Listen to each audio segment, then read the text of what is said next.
வெற்றியிட்டு திக்குமெட்டு கொட்டு முரசே என்று எட்டு திக்கும் புகழ் மனம் பரப்பும் என்னன்னு தமிழ் தாயை வழங்குகிறது. மற்றும் இங்கு வந்திருக்கும் சான்றோர்களையும் ஆன்றோர்களையும் மாணவ செல்வர்களையும் குழந்தைகளையும் வரவேற்கின்றேன். இன்று பொங்கல் விழா. நான் எங்கு இருக்கிறேன் என்றே எனக்கு தெரியவில்லை.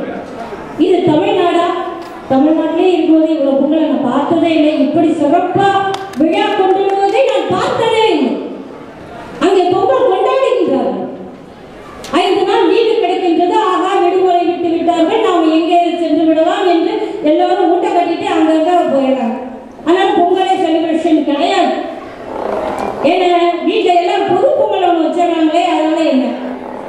அதாவது தொலைக்காட்சியில் பொங்கல், அந்த நட்சத்திர பொங்கல், அது கை பொங்கல், பொய் பொங்கல். அது மாதிரி பொய் பொங்கல் யாரும் செய்வாங்க. நம்ம வாட்டுக்கு வந்து வெளியில போய் ஊர்ல நல்லா சுத்திட்டு வராங்க. பொங்கல் வைக்க நேரம் இல்லை. அப்படி இருக்கிற காலகட்டத்தில் இங்க அமெரிக்கால பொங்கல் கொண்டாடுகின்றார்கள் என்றால் எனக்கு பெருமையாகவும் மகிழ்ச்சியாகவும் இருக்கிறது. இந்த பொங்கலை பற்றி உங்கள்கிட்ட கொஞ்சம் சின்ன உரையாக்க சொன்னாங்க. அதனால உரையாக்க நான் ஒரு இலக்கியவாதி, அதனால சின்னதாக கொஞ்சம் சொல்லிதான் ஆகும். இலக்கியத்துல பொங்கலை பத்தி அங்கங்கே சொல்லி இருக்கிறார். திருமுருகாற்றுப்படையில கூட பொங்கல் வைப்பதை எப்படி என்று சொல்லி இருக்கிறார் நக்கீரன். முருகனுக்கு பொங்கல் வைத்து கொண்டாடினார். ஆனால் இந்த இலக்கியம் எல்லா இலக்கியமும் ஒட்டுமொத்தமா பார்த்தா இந்த இடைக்கால இலக்கியம், அதாவது மிடிவல் பீரியட், அந்த காலத்துல ஒரு இலக்கியம் வந்து இந்த இடைக்கால இலக்கியம் என்றால் அது பள்ளி இலக்கியம். இந்த பள்ளி இலக்கியத்துல முதல்ல மழையை வேண்டி, ஏன்னா வயலில் நெல் விளைய வேண்டும். நெல் விளைஞ்சாதான் நமக்கு சோறு கிடைக்கும். அந்த சோற்றுக்காக தான் நம்ம எல்லாம் பாடம் பாடுறோம். அதனாலதான் முதல்ல அந்த இயற்கையும் நிலத்துக்கும் நம்ம நன்றி செலுத்துவதற்காக தான் பொங்கல் வைத்து வணங்கி அதை வெளிப்படையாக அப்படியே சொல்வது, படம் பிடித்து காட்டுவது பள்ளி இலக்கியம் மட்டுமே. அதாவது வயலுக்கு தண்ணீர் வேண்டும், அதற்கு மழை வேண்டும். அதனால உலகத்தைய மழை வேண்டியதற்காக மழை வேண்டி நோம்பு இருப்பார். விரதம் என்று சொல்லக்கூடாது, நோம்பு என்று நான் சொல்ல வேண்டும். அதனால நோம்பு இருந்து மழை வர வைப்பாங்க. அதுக்கப்புறம் குயில கூவ சொல்லுவாங்க. அடுத்து வயலை உழுவாங்க. அடுத்து நீர் பாய்ச்சுவாங்க. நெல்லை விதைப்பாங்க. அடுத்து அதை நாத்து நடுவாங்க. அடுத்து கடைசியா அறுவடை செய்வார்கள். இந்த அறுவடை செய்த பொழுது முதல் அறுவடையில் முதலில் அறுத்த நெல்லை இரு கை கூப்பி வானத்தில் சூரியனுக்கு நன்றி செலுத்துவார்கள். பின்னர் அந்த நெல்லை அப்படியே ஒதுக்கி இது பொங்கல் வைப்பதற்கு, சிறு தெய்வத்துக்கு பொங்கல் வைப்பதற்கு, நிலத்துக்கு பொங்கல் வைப்பதற்கு என்று ஒதுக்குவார்கள். இப்படி இலக்கியங்கள் எல்லாம் பொங்கல் வைப்பதுன்னு சொல்லி எல்லாமே சொல்லணும். நம்ம தமிழ் இலக்கியத்தில் சொல்லாதது ஒன்றுமே கிடையாது. எல்லாவற்றையும் சொல்லணும். அதனால்தான் சொல்லுவாங்க தமிழ் இலக்கியத்தை படி. எல்லாரும் எங்களை கிண்டல் பண்ணுவாங்க, தமிழ் இலக்கியத்தை படி என்ன படி. நான் ஒரு 5 MA படித்தேன். ஆனால் எல்லாத்தையும் படித்தவங்க தமிழை படித்தப்பதான் இல்லை உண்மையான படிப்பு என்று உணர்ந்து தமிழ் உங்களை நல்ல இலக்கை நோக்கி தான் அழைத்து செல்லும். அதனால்தான் தமிழை படிக்க வேண்டும் என்கிறேன். ஆழமாக படியுங்கள். எந்தெந்த ஒரு நல்ல புத்தகங்கள் கிடைக்கிறதோ அதெல்லாம் எடுத்து தினம் படி. ஆனால் நானே நினைச்சேன், ஐயோ தமிழை படிக்கிறோம், தமிழை இலக்கியத்தில் படிக்கிறோம், பொங்கலை படிக்கிறோம், இந்த பொங்கல் இதோட இந்த இலக்கியத்தோட நின்றுமா, நடைமுறையில வராதா அப்படி என்று எண்ணிய பொழுது இங்கே தமிழ் சங்கத்தை அழைத்து இங்கே காட்டிய பொழுதுதான் தெரியுது, ஓ அழிவே இல்லை. இங்கு பண்பாடுக்கும் அழிவில்லை. தமிழ் மக்கள் பண்பாடு பாரம்பரியம் இரண்டும் உங்களை கைமாற்றிக் கொண்டு கூடையே வந்து கொண்டிருக்கும். அதைத்தான் இங்கே பார்க்கின்றேன். நிறுவன அடகுமுறையில பார்த்ததை அப்படியே நான் சொல்றேன். இங்க இருக்கவங்களை பார்த்து அவங்க தமிழ்நாட்டில் வந்து வேலை போட்டு பேசிட்டு இருக்காங்க. என்ன இல்லை உங்களிடத்தில், ஏன் கையை ஏந்த வேண்டும் வெளிநாட்டு. ஆனா அவர்கள் அந்த காலத்தில் பாட கண்ணதாசன் பாட வச்சு சொல்லிட்டு இருக்காங்க. ஆனா அதே கண்ணதாசன் இன்னும் இருந்து பாடுவார். ஒழுங்காய் பாடுபடு அயல்நாட்டில், ஒழுங்காய் பாடுபடு அயல்நாட்டில் உன் மதிப்பு ஏறும் உன் நாட்டில் என்று கட்டளை பாடி விடுவோம். என கண்ணதாசன் பேரு என்னுடைய மாணவர். அதனால்தான் வெளிநாடு செல்வதற்கு தான் ஆயத்தமாக இருக்கிறார்கள். சில வெளிநாடும் சென்று விட்டார்கள்.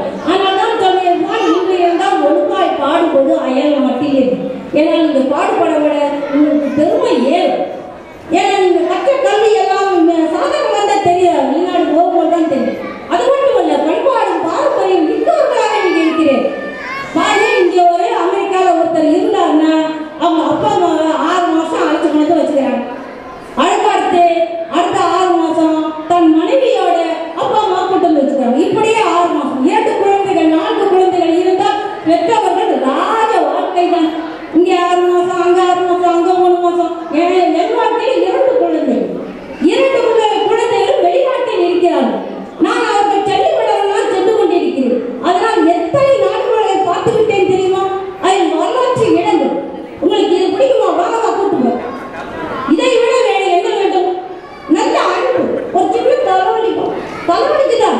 வாங்க இல்லை சின்ன தலைவலி தான் டாக்டர்லாம் போகணும் இல்லை வாங்க. ஒரு சின்ன தலைவலிக்கு பெரிய செலவாக செய்வதை இங்கே தான் பார்க்கணும். இது நம்ம ஊர்ல கிடையாது. அங்கெல்லாம் அடுத்து பக்கத்து வீட்டுக்காரங்களை பேசுவாங்க, ஐயோ பிள்ளைங்க தனியா விட்டு போயிட்டாங்களா அப்படின்னு சொல்லிட்டு அது ஒரு குடும்பம். ஆனால் அந்த கூட்டு குடும்பம் போயிடுச்சே அப்படின்னு கூட்டு குடும்பம் அங்க இல்லவே இல்லை. இங்குதான் கூட்டு குடும்பம். உங்க குழந்தைகள் எல்லாம் தாத்தா பாட்டியோட நன்றாக விளையாடி கொண்டிருக்கின்றன. இந்த தாத்தா இல்லைன்னா அந்த தாத்தா, அந்த தாத்தா இல்லைன்னா இந்த தாத்தா, பாட்டி மாத்தி மாத்தி மாத்தி. அதுதான் இன்னொருதான் கூட்டு குடும்பத்தை நாம் பார்க்க முடிகின்றோம். அதனால் பொறுமையாக இருக்கிறோம். நன்றாக வெளிநாடு செல்லுங்கள், நன்றாக சம்பாதிகள், எல்லாத்தையும் கொண்டு வந்து இந்தியாவில் சேர்த்து இந்தியாவை இன்னும் பெரிய பணக்கார நாடாக மாற்றிவிடும். அங்கே முதியோர் இல்லம் இருக்கும். அதுல அங்கேயே இருக்கான் பையன், அங்கேயே இருக்கான் போட்டு முதியோர் இடத்துலப்பா என்ன கொடுமை சார். ஆனா இங்க எவ்வளவு நல்லா பாதுகாத்துக்கிறீங்க அப்பா அம்மா கூட்டு போட்டு வச்சு. இதனால்தான் பெருமையாக இருக்கிறது. இப்படியெல்லாம் நீங்கள் உலகறிய நீங்கள் தமிழர்கள் எங்கு சென்றாலும் தமிழை பற்றி நீங்கள் மேலும் மேலும் நன்றாக வருவீர்கள் என்று நிச்சயமான இதற்கெல்லாம் ஒரு சக்கரம் சுழன்று கொண்டே இருக்கிறது. என்ன சக்கரம்? அதான் பெண்கள் சக்கரம். இந்த பெண்கள் இல்லை என்றால் ஒன்றுமே இல்லை. பண்பாடு இல்லை, பாரம்பரியம் இல்லை, அறிவு இல்லை, அன்பு இல்லை, பொருள் இல்லை, ஒன்றுமே இல்லை.